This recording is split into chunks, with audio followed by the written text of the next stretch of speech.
Bonjour à tous, bienvenue à cette émission L'Église intervient, une émission qui vous approche de la pensée de l'Église. L'Église catholique a comme mission d'annoncer l'Évangile à temps et à contre-temps. Voilà pourquoi nous voulons avec vous découvrir la pensée prophétique de nos pères évêques de la République démocratique du Congo. Aujourd'hui, nous allons nous entretenir sur leur message adressé aux hommes et aux femmes de bonne volonté le 10 juillet 2008 avec comme thème « Réveillez-vous ». Appel à la vigilance pour la sauvegarde de la souveraineté nationale et bâtir notre destinée. Pour en parler dans l'émission de ce jour, je vous présente mes invités. À la droite, nous avons M. Lino Pongi. Vous êtes docteur en communication, professeur à l'Université catholique du Congo et à l'INIKIN. Bienvenue dans cette émission. Merci, révérende sœur. Et à ma gauche, nous avons Norbert Kalindoula. Vous êtes docteur en philosophie, professeur à l'Université catholique du Congo et à l'INIKIS. Merci beaucoup. Bienvenue dans cette émission. Alors, chers téléspectateurs, chers auditeurs, vous comprenez que nous avons des grands professeurs ici qui ont lu ces messages des évêques qui vont nous partager ce qu'ils ont découvert dans ces messages. Je commence avec vous, professeur Norbert Kalindoula. Vous avez lu aussi ces messages. Quelle lecture faites-vous de ces messages du point de vue herméneutique et anthropologique? Merci beaucoup, ma soeur. J'ai lu le message des évêques, ce message qui date de 13 ans, mais qui reste toujours actuel. Parce que le contenu du message, nous pouvons le comprendre au niveau herméneutique et puis au niveau anthropologique. Au niveau herméneutique, il y a deux aspects que nous pouvons relever dans ce message. Il y a un aspect pastoral et un aspect physique et civique. Et au niveau anthropologique, c'est un message qui atteint le Congolais comme citoyen, le Congolais comme être humain. Revenons au niveau herméneutique. Le message tel qu'il est adressé à la nation congolaise, aux citoyens congolais, c'est un message qui prend conscience d'abord de l'appartenance. Les évêques ont pris conscience comme pasteurs parce qu'ils sont en contact permanent et quotidien avec les citoyens, qu'ils soient catholiques et non catholiques. Les diocèses sont parsemés à travers le pays et dans leur mission pastorale, ils vont dans tous les coins de leur diocèse. Ils sont en contact avec les gens, ils écoutent la population, ils parlent à la population et ils palpent la réalité de manière directe. Et en tant que tel, ils donnent une mission prophétique, ils dénoncent ce qui ne va pas pour que le pays reste soudé et pour la reconstruction du pays. Sur le plan civique, ils instruisent aussi la population, ils instruisent le peuple pour que le peuple prenne conscience de l'appartenance au Congo. Nous n'avons que ce pays et nous devons le sauvegarder, nous devons le construire. Alors sur le plan anthropologique, dans l'ensemble, quand vous lisez le message, ce qu'ils disent en 2008, les réalités qu'ils dénoncent en 2008 sur la situation de la nation, notamment la corruption, notamment la misère sociale, mais la situation reste la même jusqu'à ces jours. Les évêques, c'est des hommes inspirés. Ils ne sont pas que des pasteurs, mais ce sont des hommes qui sont inspirés et qui sont réalistes parce qu'ils restent en contact avec la réalité sociale. Là, nous y reviendrons un peu plus loin. Là, je demande au professeur Lino Pongi, qu'est-ce que vous avez découvert donc, dans ces messages du point de vue communicationnel et interactif? Du point de vue de la communication, je crois que je voudrais relever, deux aspects. Le premier aspect, c'est que, et d'ailleurs là, je fais allusion aux critiques qui fusent actuellement, disant que les évêques, parfois, refusant aux évêques le droit de parler. Et ici, je crois que les évêques se placent non pas forcément comme des destinataires, comme des émetteurs absolus du message, mais ils s'appuient aussi sur les analystes. Ils disent bien les analystes, ce que les analystes ont dit, ce que les critiques ont dit, ce que le peuple a dit. Ça, c'est déjà quelque chose de très important. De deux, du point de vue de la communication, ils ne s'adressent pas que aux fidèles catholiques. Ils disent bien au peuple, tout le peuple entier, et spécifiquement les dirigeants. Donc, du point de vue de la communication, la cible est bien déterminée. Donc il n'y a pas, c'est pas vague. Les cibles sont là, c'est le peuple congolais, c'est les dirigeants congolais. Et du point de vue du contexte, ils sont dans le contexte, ce n'est pas un message qui sort un peu d'en haut là, mais c'est un message qui sort de la population. Ils disent, c'est un contexte, et le contexte, ils décrivent le contexte qui est là. Ici, c'est à l'occasion de la fête de l'indépendance. Et quand nous célébrons l'indépendance, nous pensons à l'idéal de faire de l'indépendance. C'était quoi? Être indépendant, autonome, souverain, et surtout pouvoir développer notre pays. Donc, du point de vue de la communication, je crois qu'ils ont bien cadré leur communication. Hein, ce n'est pas, comme on dit par exemple, une spéculation. Ce n'est pas non plus une idée vague, mais ils sont enracinés dans la réalité, comme vient de le dire le professeur Norbert. Eux, ils connaissent la réalité parce qu'ils sont dans les recoins les plus profonds du pays. Donc, ils ne rêvent pas, ils savent. Et parfois, dans certains bleds perdus, il n'y a que un dispensaire de l'église, il n'y a que l'école de l'église. Et donc, ils savent la réalité. Voilà. Donc, tout à l'heure, vous dites que... Les termes aussi, je crois que c'est l'un des messages pour moi qui n'est pas très sophistiqué. Hein, les termes sont clairs, sont assez simples, et un peu avec dans le style de Pape François actuellement, sujet, verbe, complément. Donc, il n'y a pas de longues phrases. Il n'y a pas de longues phrases. Oui, donc voilà. Alors, professeur, tout à l'heure, vous disiez que les évêques ont droit de parler, alors tandis qu'il y a les gens qui les accusent d'être politiciens, de s'impliquer beaucoup plus dans la politique, et là, vous les défendez en quelque sorte. Mais bien sûr, mais c'est quoi là? D'abord, à qui appartient le pays, réellement? Nous sommes créatures de Dieu.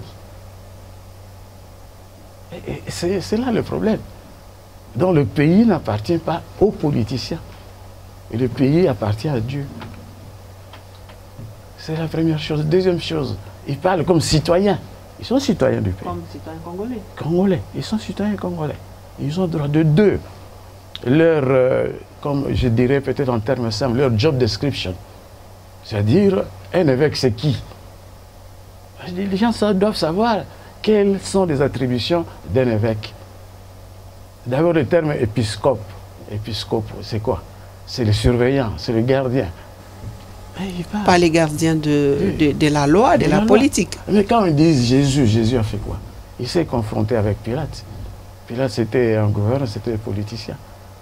Jésus n'a pas parlé en l'air. Jésus n'a pas évité les politiciens, ils se sont confrontés. Et moi je pense que c'est du passe-temps quand les gens disent que les évêques... c'est vrai, nous on a vécu ça. Hein, comme vous le savez, j'ai travaillé ici. À un moment donné, à l'époque de Mobutu, il était interdit de voir l'image de l'évêque à la télévision. Et on a commencé à décanter la situation un peu quand... c'est après 73, là, après la crise entre le cardinal Malula et Mobutu. C'était banni. Et puis après, on est revenu juste avant l'arrivée du pape en 80. Un tout petit peu. Et en 85, et c'est l'un des miracles peut-être d'Anoarit qu'on ne dit pas. C'était l'ouverture totale. Donc aujourd'hui, on peut dire quand même qu'il y a cette démocratie. Les évêques peuvent parler, ils peuvent dire quelque chose. Oui. Et puis ce qu'on oublie, c'est en marketing, on parle de star system. Ou bien des celebrity system, des celebrity marketing. Les évêques sont des personnalités, de par leur profil, de par leur rôle, et je crois que c'est un peu de leader d'opinion, comme on peut dire ainsi.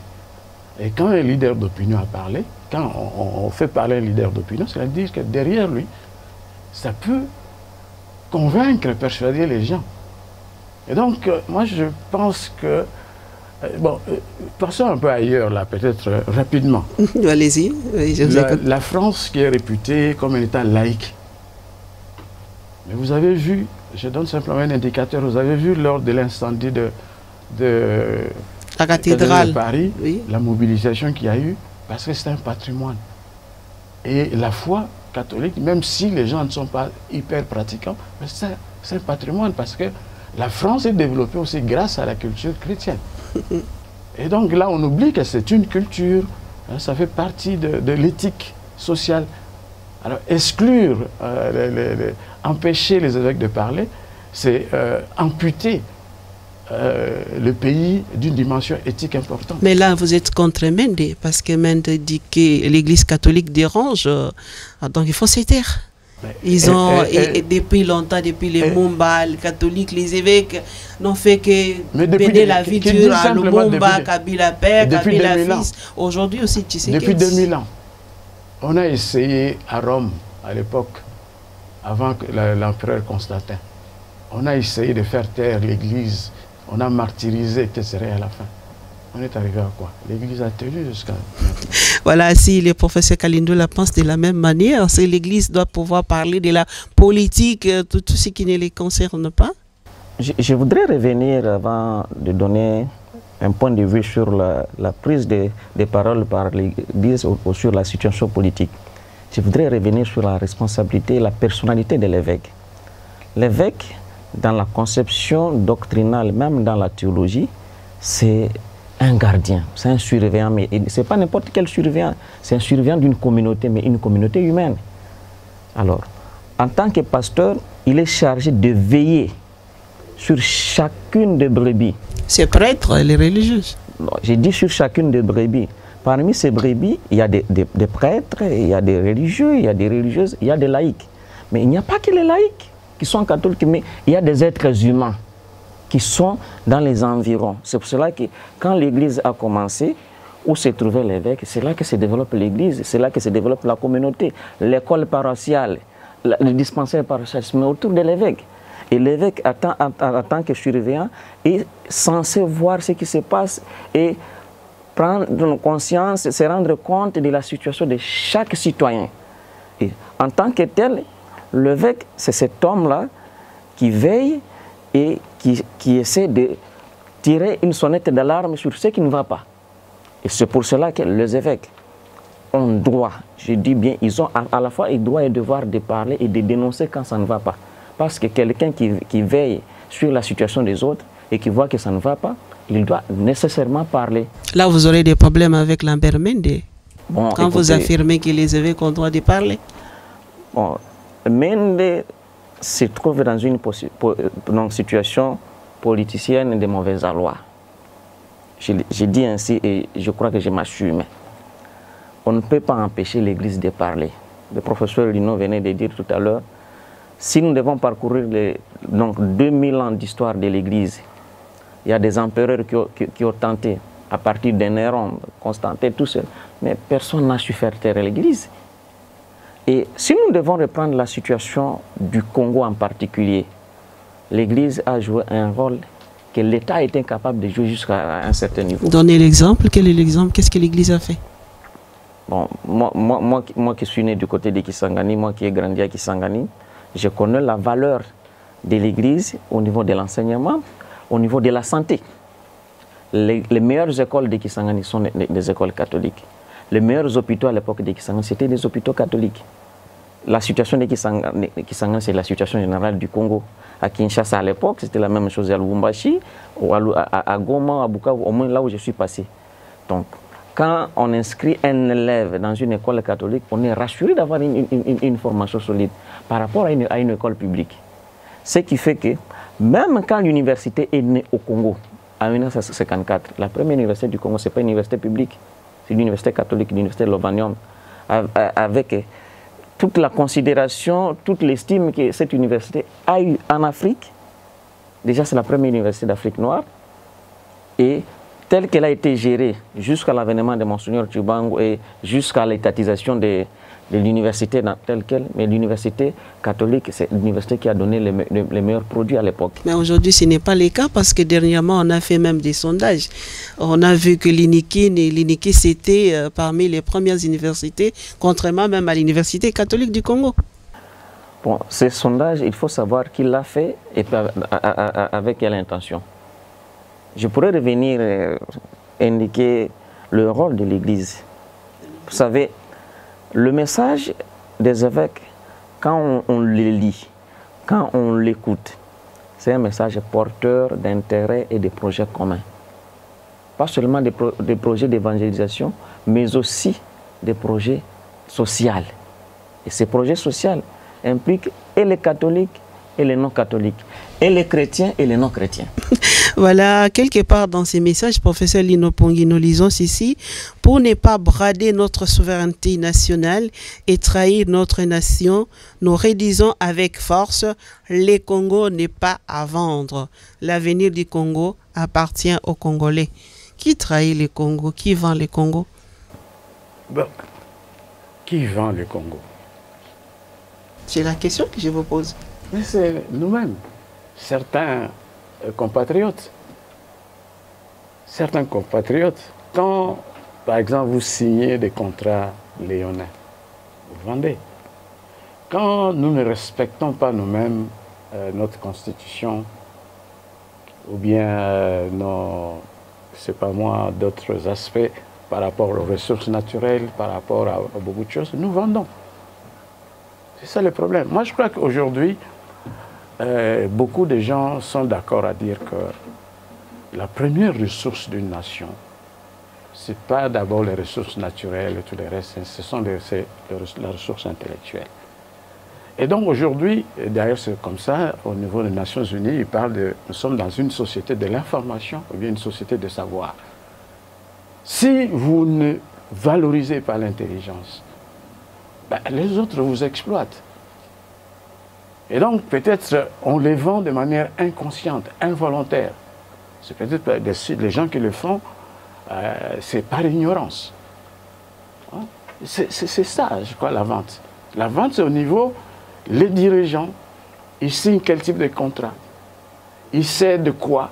Quand vous cédez des kilomètres carrés de forêt, ou bien vous cédez des tonnes et des tonnes de gisements de minerais, sans veiller à ce que cela vous rapporte. Ou bien ce qui vous rapporte sans l'utiliser, le capitaliser convenablement. Vous êtes en train de vendre. Vous pensez que ces gens-là qui les font, ils les font par ignorance ou tout simplement par l'égoïsme? Parce que quand on voit que parmi ces ministres-là, il y a quand même des gens qui ont fait des grandes études, n'est-ce pas? Mais l'égoïsme, c'est ça aussi, c'est l'ignorance. C'est l'ignorance de la charité, c'est l'ignorance d'une certaine ascèse. Je crois qu'on ne peut pas être dirigeant sans une certaine ascèse. L'ascèse, c'est la capacité de pouvoir se retenir par rapport à certains excès de désirs, de besoins, etc. Parce que les besoins, surtout aujourd'hui, les besoins sont multiples et immenses. Donc, selon vous, pour être dirigeant, il y a des choses à renoncer? Absolument. Je prends un exemple. On a lu, tout le monde l'a lu, Angela Merkel, l'une des meilleures dirigeantes en Europe, qui a continué à vivre dans ses appartements les mêmes qu'elle avait avant qu'elle devienne chancelière dans le Premier ministre. Elle est restée. Elle n'avait pas une foule domestique. On dit même qu'elle-même, pendant les week-ends, elle arrivait à faire sa lessive, et bien sûr, avec une machine. Mais au moins, vous voyez, ça c'est un aspect d'ascèse. L'enseignant d'école primaire, qui est la base, parce qu'aujourd'hui, l'un des problèmes, c'est ça, qui est la base de l'éducation, de former une personne. Cet enseignant est incapable. Ici, il touche $80. Ici, à Kinshasa, il va louer une maison. Il va acheter des habits pour ses enfants. Quand déjà même le professeur d'université ne sait pas envoyer 3 enfants à l'université pour payer. Et pendant ce temps, il y en a qui gaspillent de l'argent de l'État. Ouais, c'est là, on ne refuse pas. Vous avez droit, vous êtes, c'est pas moi qui, vous avez droit d'avoir les avantages, mais n'oubliez pas que le domestique, et c'est ça la dimension anthropologique dont on parlait, le domestique, l'enseignant, c'est aussi un être humain.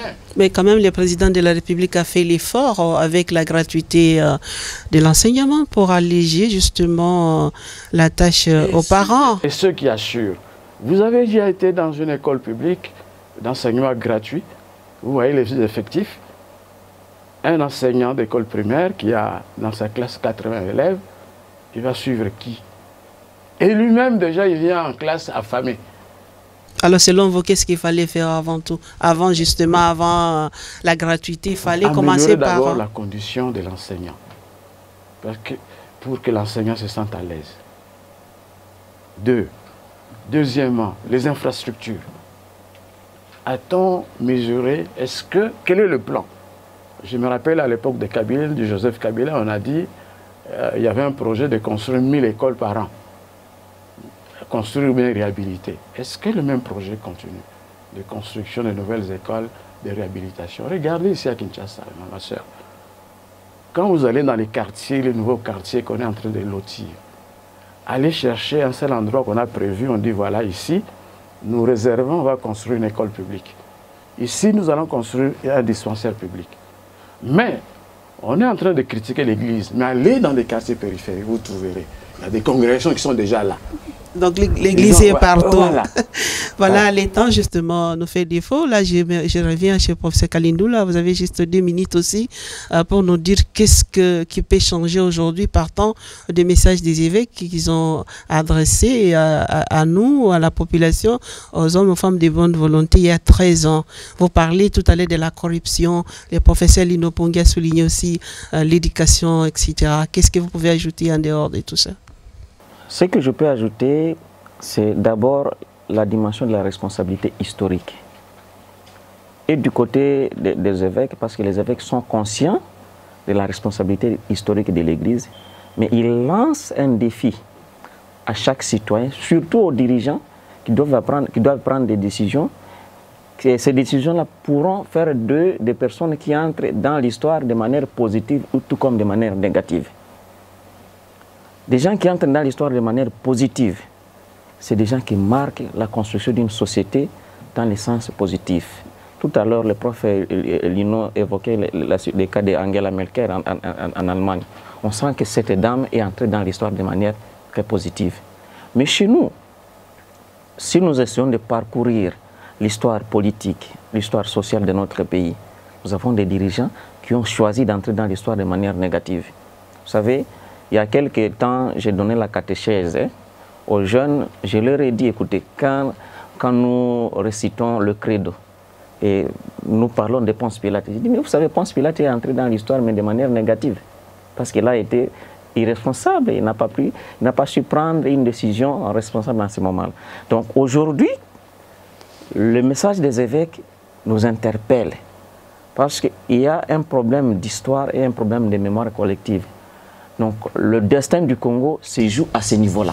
Voilà, justement, je vais revenir encore chez vous, les derniers mots que vous allez dire dans quelques secondes. Nous allons d'abord prendre la question de Kassongo Jean-Marie de la cathédrale de Bukavu qui a adressé la question à Monseigneur José Moko. J'ai lu la question.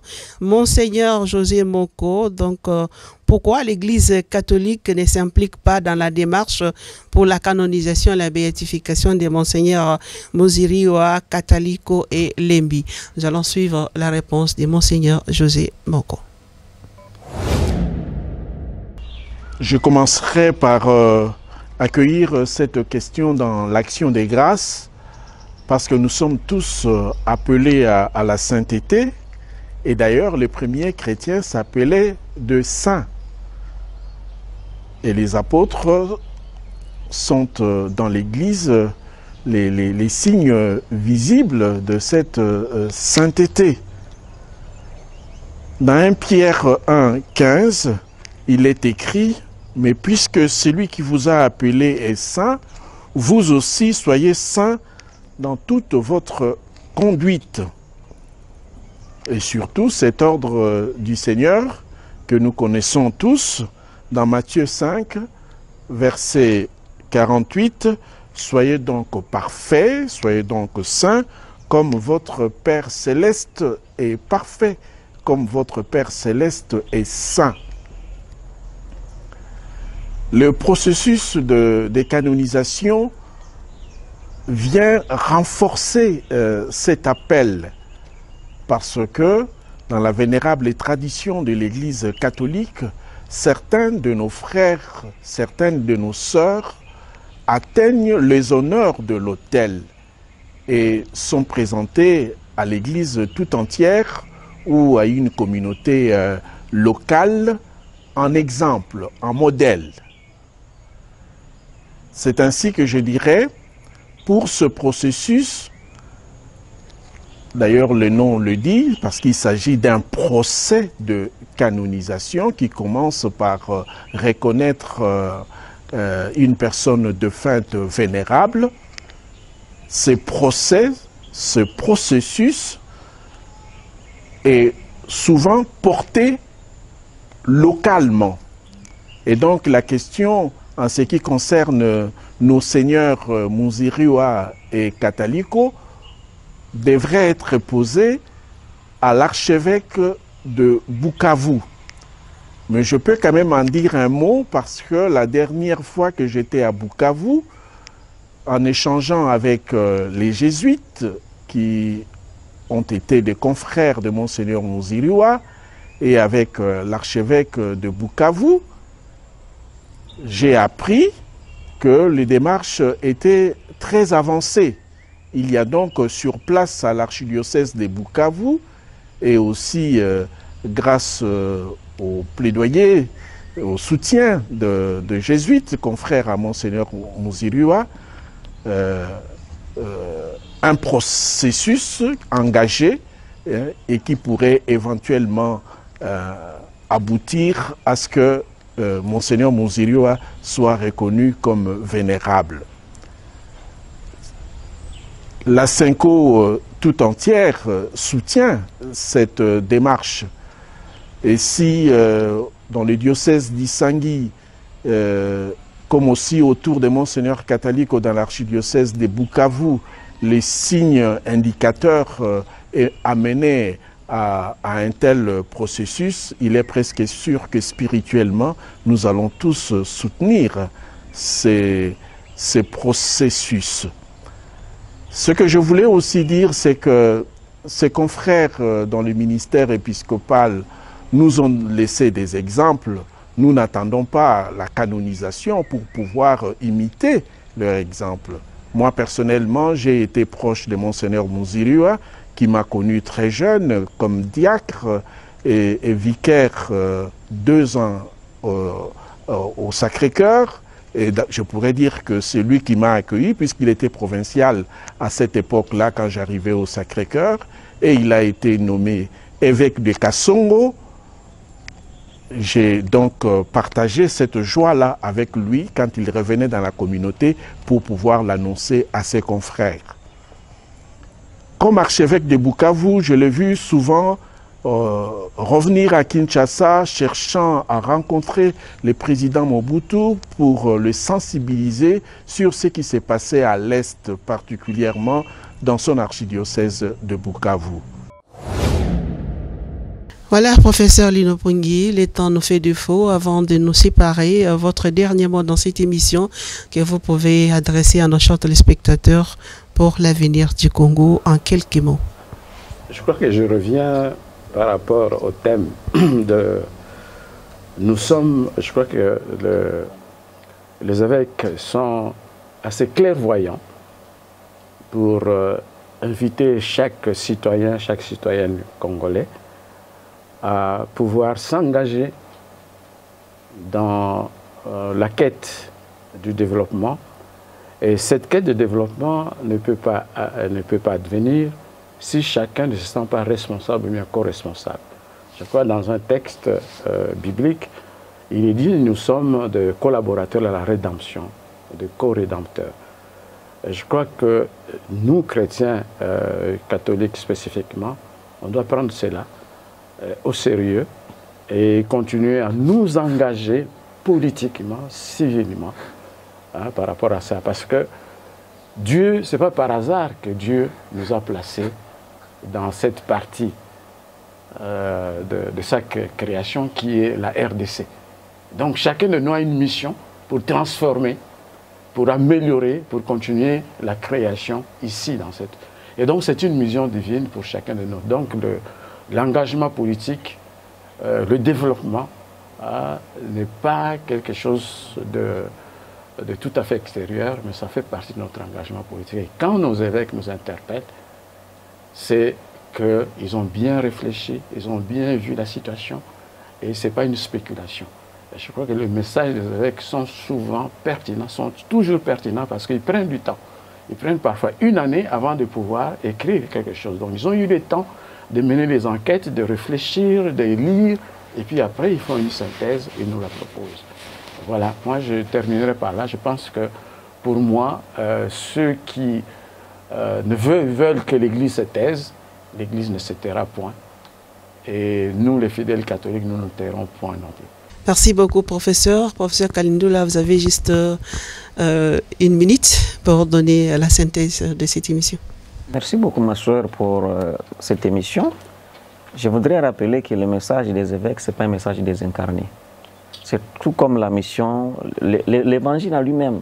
L'évangile est toujours adressé à des hommes qui sont incarnés dans une situation et dans un contexte bien déterminé et dans une région bien située. Alors le message des évêques nous interpelle. Nous interpelle en tant que citoyens puis en tant que catholiques. Nous devons continuer à nous engager sur le plan politique pour lutter contre les antivaleurs afin de construire un Congo qui soit meilleur. Et dans la construction du Congo, nous avons besoin d'amener des valeurs, de porter des valeurs sur le plan éthique, des valeurs sur le plan intellectuel qui soient à même d'aider le pays à émerger. Sinon, nous aurons trahi le Congo jusqu'au bout et nous aurons été des mauvais chrétiens. Merci beaucoup. Donc, chers téléspectateurs, chers auditeurs, vous venez de les suivre. Nous venons de nous entretenir sur les messages des évêques qu'ils avaient donc lancé ou adressé aux hommes, aux femmes de bonne volonté en 2008. C'était le 10 juillet 2008. Le message intitulé « Réveillez-vous, prenons notre destin à main ». Et pour en parler, professeur Lino Pongui, qui est docteur en communication, qui a lu ces messages, et professeur Norbert aussi, qui est aussi docteur en philosophie, nous ont permis de comprendre ces messages. L'Église restera et proclamera à temps et à contre-temps l'évangile du salut. Merci beaucoup de nous avoir suivis dans cette émission. Je remercie donc nos invités dans ces plateaux de séjour avec l'espoir de les recevoir encore prochainement avec un autre thème selon leur disponibilité. Et nous prenons rendez-vous dans les prochains numéros. Nous allons donc venir vers vous avec notre émission. L'Église intervient. Merci et au revoir.